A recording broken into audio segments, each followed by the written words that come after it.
May, may we now call on the Department of Transportation and Communication Secretary Maro Rojas to introduce the President. Ma'am Lenny, mga kababayan, ang Pangulo ng Republika ng Pilipinas, Benigno S. Aquino III.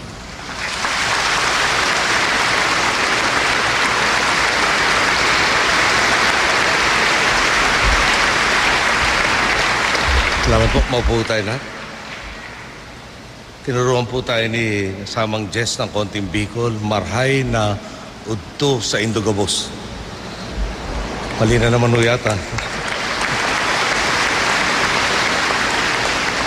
Attorney Lenny Robredo, Aika, Tricia, Jillian, Mr. Butch Robredo, Dr. Jocelyn Austria, Dr. Penny Bundok, Ms. Jean Tang, relatives and friends of Secretary Robredo, Father Ambrose, members of the clergy, members of the cabinet, members of the Senate and the House of Representatives, officials and staff of the Department of the Interior and Local Government and its attached agencies, fellow workers in government, mga minamahal ko pong kababayan. Bilang kawani ng gobyerno, tanggap na po dapat natin darating ang araw na bababa rin tayo sa pwesto. Dali salita, magre-retiro. Ngayon pa lang po, na-imagine ko nang magkikita-kita kami na ating kabinete at iba pa mga kasamaan sa isang restaurant pag nag-retiro na may kanya-kanyang senior citizen card na nakasilid sa pitaka.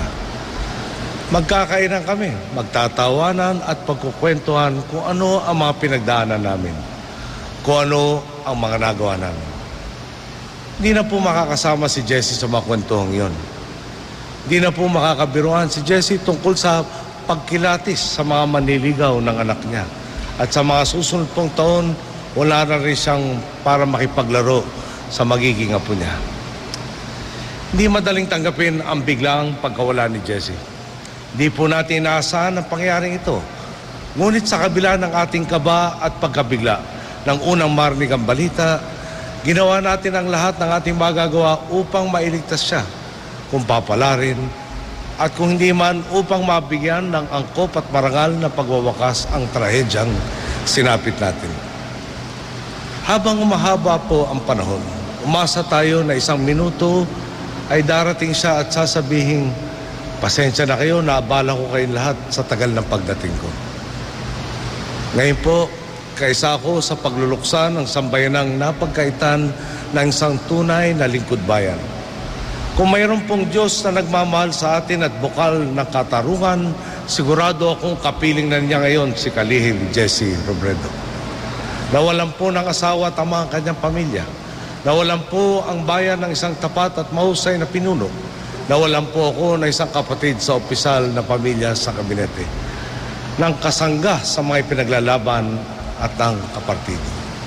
Nawalan po ako ng isang mabuting kaibigan. Sino po ba si Jessie Robredo? Talaga pong huwarang lingkod bayan si Jessie. Nakatuon palagi sa kapwa at handang magsakripisyo. Sa lahat ng mga nakakausap ko, siya ang taong walang kapase-pasensya sa bola. Kay Jessie, what you see is what you get. Tahimik at masipag siyang nagtatrabaho. Hindi siya nagpapadala sa kapangyarihan. Sa kabila ng naabot niya na natiling simple ang kanyang pamumuhay. Hindi nalalayo sa karaniwang tao na napakalapit sa kanyang puso. Si Jessie po ang tipo ng tao na batid ang kanyang makakayahan at limitasyon. Halimbawa po, sa kantahan. Kadalasan kung may kasiyahan, kami-kami lang din ang nag-e-entertain sa sarili namin para makatipid. Si Jessie po hahanap ng mga kasangga para may kasabay siyang kakanta ng chorus at hindi na siya mag-i-individual performance. Pinakabuo ang kanyang ngiti kapag pasampas na siya sa entablado. Tawa po siya ng tawa.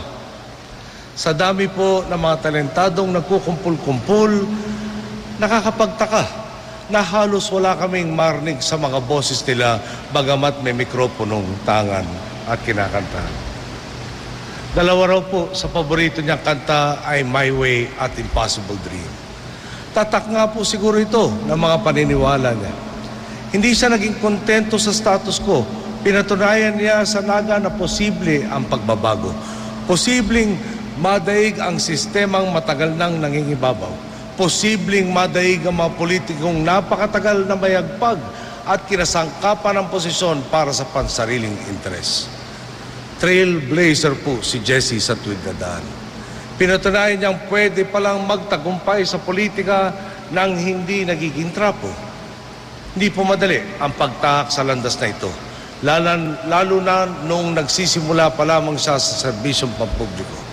Malawak at malalim ang mga pagbabagong inasam niya at sinimulan niya ito nang hindi nakakatyak kung may patutunguhan nga bang tagumpay. Katambal ng kanyang mga pangarap ang napakaraming mga praktikal na konsiderasyon. Ngunit, pinili niyang lumihis sa mga nakasanayang formula sa politika. Alam po ito ng mga tao na malapit sa kanya.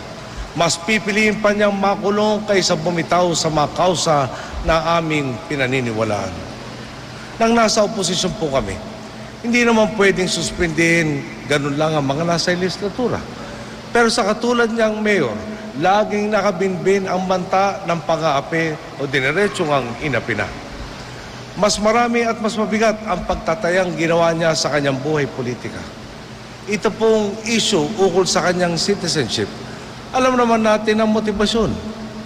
Pero hindi siya nagtanim ng galit sa mga nagsampa ng mga paulit-ulit na walang katuturang kasong ito.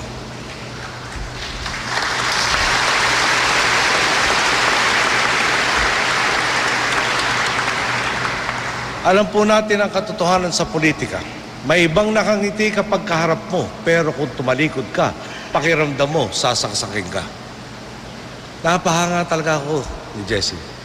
Dahil miski ang nagpakita sa kanya na hindi kagandahang ugali, kaya niyang harapin ng walang bahid na galit at pagkayamot. Bukod sa mabait, matino at mahusay si Jesse, mabilis din siyang umaksyon. Lahat asap sa kanya. Hindi niya ugaling patagalin sa mesa ang magagawa naman ngayon. Kung kayang simulan, sinusimulan agad niya. Naalala ko nga po, minsan may mga informal settler na kailangang ilipat dahil nakatira sa danger zone sila kapag buwaba. Nag-text po sa atin na naghihingi ng tulong at saklolo. Kinakabahan sila sa paglilipat at nagtatanong kung may kabuhayan ba silang daratnan. Kinausap po sila ni Jesse. Matapos ang 2 oras na meeting, ang mga SOS text naging thank you text na po. Salamat muli, Jesse.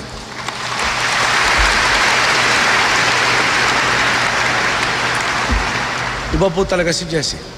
Kapag mayroon tayong matinding problema kinakaharap, palagi naman pong nandyan ang mga taong sumusuporta at magsasabing nasa likod mo kami. Pero si Jesse po, kabilang sa mga bibihirang tao na ang sasabihin, Sir, ako na lang ang haharap, ako na lang po ang pupronta. Hindi po nasa likod, handang-handa pong nasa harapan. Talagang kasama sa filosofiya niya sa buhay ang hindi maging pabigat sa kapwa. Ang palaging mag-ambag ng pinakamalaki niyang mayambag o lagpas pa para makahanap ng solusyon. Kay Lenny, at kina Aika, Tricia at Jillian. Sa totoo lang, medyo nahihiya ako sa inyo. Kayo ang pamilya. Sigurado akong pinakamabigat ang kalungkutang nararamdaman ninyo ngayon. Pero talagang pinapahanga nyo kami. Dahil kayo pa ang nagbibigay ng lakas sa amin. Kayo pa ang nagbibitbit sa amin.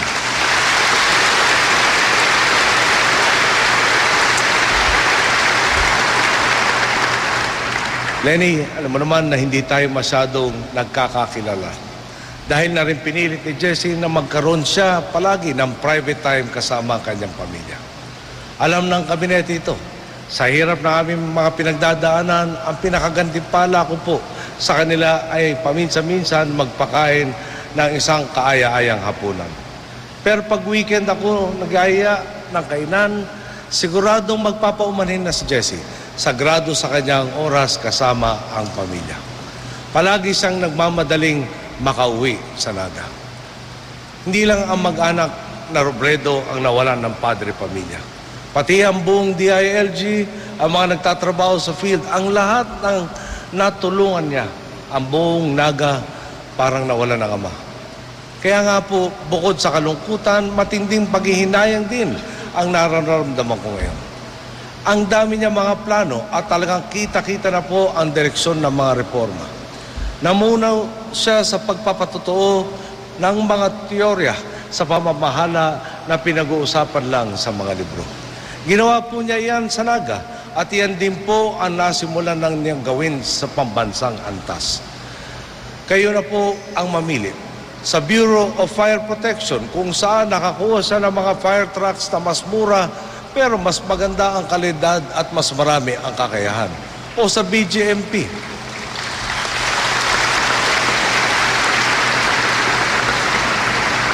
Sa PNP, pati na ang mga informal settlers.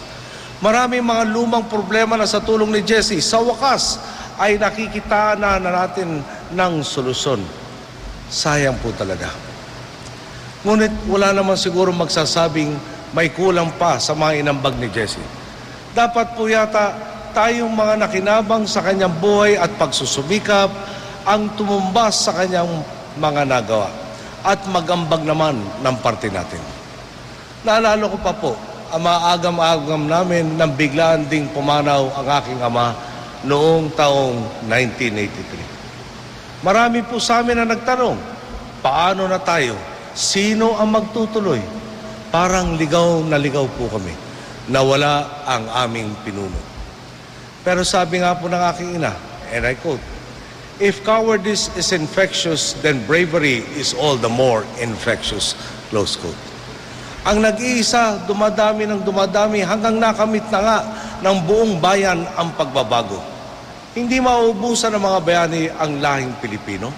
At kung si Jesse ay isa sa mga naging bunga ng sakripisyo ng aking ama, sigurado po akong maibubunga rin mga bagong bayani ang pagpanaw ni Jesse.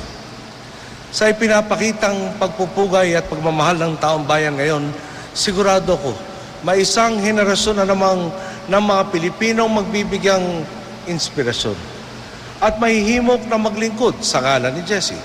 Sila po ang magdadala ng katiyakan. Katiyakang makikita natin ang plano ng Diyos sa likod ng pagkawala ni Jesse. Katiyakang makukuha natin ang gantimpala ng katarungang nagbubukal sa pagmamahal ng Diyos. Na lahat ng kagandahan at kabutihang naidulot at naipunla ni Jesse ay tunay at buong-buong mapipitas dahil sa dulot niyang inspirasyon.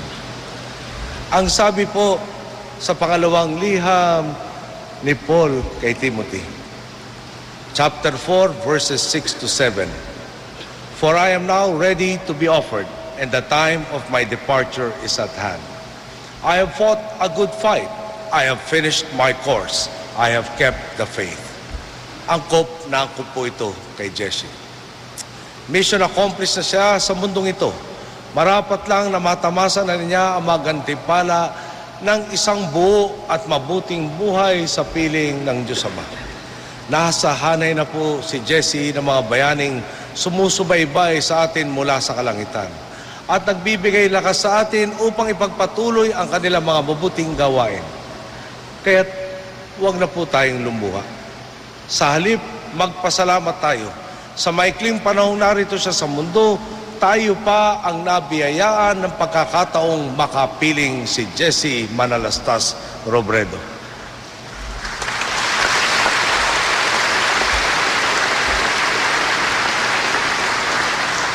Paalam, Jesse, sa ngalan ng sambayanan, maraming salamat.